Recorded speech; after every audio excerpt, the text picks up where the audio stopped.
आश्रम के सभी बच्चे जब दूसरे कामों में लगे होते थे तो एक बच्चा एक कोने में बैठा चुपचाप अपने आप में खोया रहता था। वो अक्सर किसी से ज्यादा बात नहीं करता था। आश्रम की सभी जिम्मेदारियां पूरी करने के बाद जहां सभी बच्चे पूरे दिन की घटनाओं की चर्चा करने लगते, वहीं पर वो शांत रहने वाला बच्चा एक बरगद के पेड़ के नीचे बैठकर ध्यान करने लगता।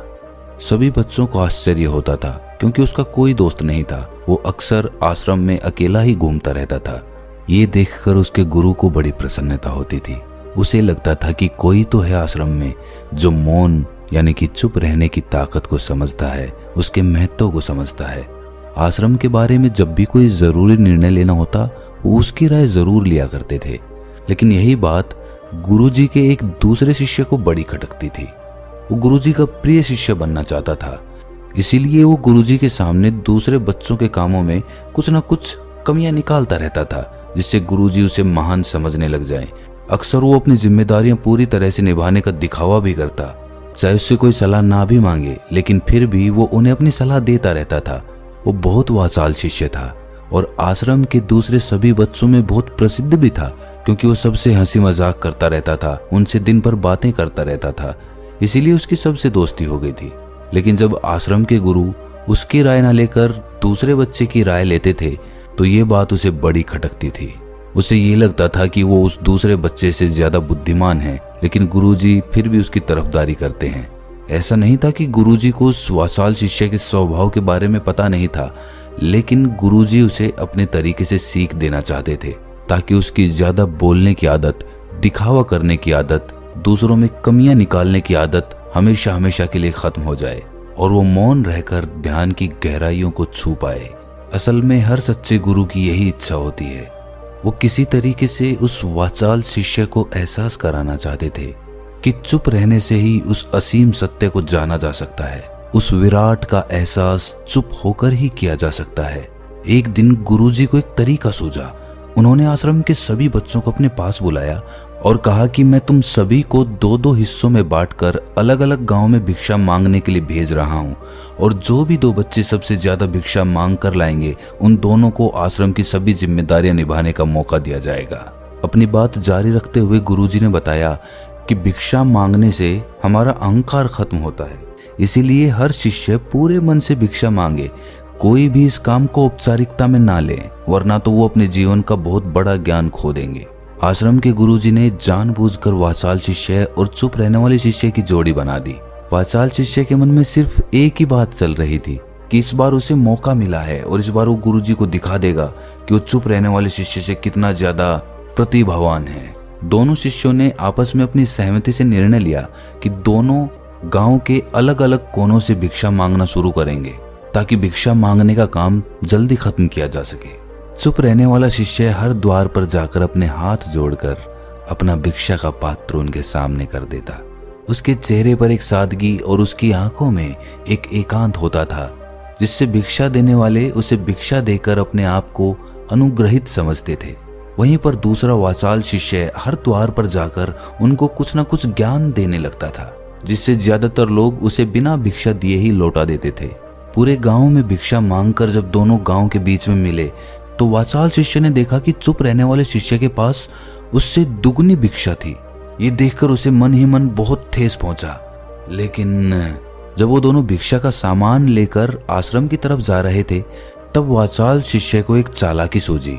उसने चुप रहने वाले शिष्य से कहा कि हमें अपनी भिक्षा एक ही थैले में डाल लेनी चाहिए। गुरुजी ने हम दोनों को एक साथ भिक्षा लाने के लिए कहा था। चुप रहने वाले शिष्य ने बिना कुछ बोले अपनी सारी भिक्षा उसके थैले में डाल दी। वाचाल शिष्य मन ही मन बहुत खुश हो रहा था कि अब गुरुजी को ये पता नहीं चलेगा कि ज्यादा भिक्षा हम में से किसने मांगी। उसे लग रहा था कि गुरुजी मुझे इससे कम प्रतिभावान समझेंगे, इसीलिए उसने ये तरकीब लगाई। सभी शिष्यों के आने के बाद संध्या के समय जब सभी की भिक्षा तोली गई तो इन दोनों शिष्यों की भिक्षा सबसे ज्यादा निकली। गुरुजी ने इन दोनों का अभिवादन करते हुए आश्रम के सभी बच्चों के सामने उनकी पीठ थपथपाते हुए उन्हें मुबारकबाद दी और कहा कि मैं आश्रम का कार्यभार तुम दोनों को नहीं सौंप सकता, इससे आपसी मतभेद होने का खतरा रहता है। इसीलिए तुम दोनों में से जो ज्यादा भिक्षा लेकर आया है, आश्रम की जिम्मेदारी उसे ही सौंपी जाएगी। जब उन्होंने उनसे पूछा कि तुम में से ज्यादा भिक्षा कौन मांग कर लाया था, तो वाचाल शिष्य ने कहा कि गुरुजी, मैं इससे दुगनी भिक्षा मांग कर लाया था, लेकिन मुझसे गलती हो गई कि मैंने वो दोनों भिक्षा एक ही थैले में डाल ली। मुझे नहीं पता था कि आप ऐसा निर्णय लेने वाले हैं, वरना तो मैं अपनी भिक्षा का थैला अलग ही रखता। इस पर गुरुजी ने चुप रहने वाले शिष्य से पूछा कि क्या तुम इसकी बात से सहमत हो? क्या तुम इससे कम भिक्षा लेकर आए थे? ये सुनकर चुप रहने वाले शिष्य ने कहा कि गुरुजी, मेरे पास ऐसा कोई साधन नहीं है जिससे मैं ये साबित कर पाऊं कि मैं इससे ज्यादा भिक्षा लेकर आया था। असल में ये उल्टा बोल रहा है। दुगनी भिक्षा मैं लेकर आया था, ये मुझसे आधी भिक्षा लेकर आया था और इसी ने ही मुझसे भिक्षा एक थैले में डालने की बात कही थी। आश्रम से कुछ दूरी पर एक पहाड़ी थी जिसके पीछे सूरज अभी अभी संध्या के समय ढल रहा था। गुरुजी को तो पता था कि सच कौन बोल रहा है, लेकिन बाकी बच्चों के सामने सच साबित करने के लिए उन्होंने उन दोनों से एक सवाल पूछा कि पीछे पहाड़ी पर तुम्हें क्या दिखाई दे रहा है? ये सुनकर वाचाल शिष्य झट से बोल पड़ा कि गुरुजी, पहाड़ी के पीछे सूरज अपना रंग बिखेर रहा है, आसमान में लालिमा छाई हुई है, ये बहुत ही सुंदर दृश्य है। वो तो और भी बहुत कुछ कहना चाहता था, लेकिन गुरुजी ने उसे चुप करते हुए दूसरे शिष्य से जवाब जानने के लिए जब उसकी तरफ देखा तो उसकी आंखों में आंसू भरे हुए थे। श्रद्धा, भक्ति और प्रेम से उसकी आंखें भर आई थीं।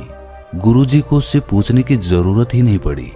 गुरुजी ने सभी बच्चों को संबोधित करते हुए कहा कि मैंने सवाल किया था कि पहाड़ी के पीछे तुम्हें क्या दिखाई दे रहा है। ज्यादातर लोगों को यही दिखाई देगा कि ये एक बहुत सुंदर दृश्य है, लेकिन मजे की बात यह है कि सुंदरता बोलकर नहीं बताई जा सकती, उसे महसूस किया जा सकता है और सामने वाला उस सुंदरता को आपकी आंखों में देख पाता है। चुप रहने वाले शिष्य की तरफ इशारा करते हुए गुरुजी ने कहा कि असल में सुंदरता इसी बच्चे ने देखी है। दूसरे बच्चे ने सिर्फ सुंदरता की व्याख्या की है, लेकिन इसने वास्तविकता में उस सुंदरता को महसूस किया है। अपने आप को ऊंचा दिखाने की सभी कोशिशें नाकाम होती देख वाचाल शिष्य वहीं पर फूट फूट कर रोने लगा। उसको चुप कराते हुए गुरुजी ने कहा कि बेटा, मुझे पहले से पता था कि तुम झूठ बोल रहे हो, लेकिन मैं तुम्हें उस झूठ का एहसास कराना चाहता था। सभी बच्चों को संबोधित करते हुए गुरुजी ने बताया कि शब्द जाल की तरह होते हैं। हमारे ज्यादा बोलने की वजह से बहुत सारी समस्याएं पैदा होती हैं।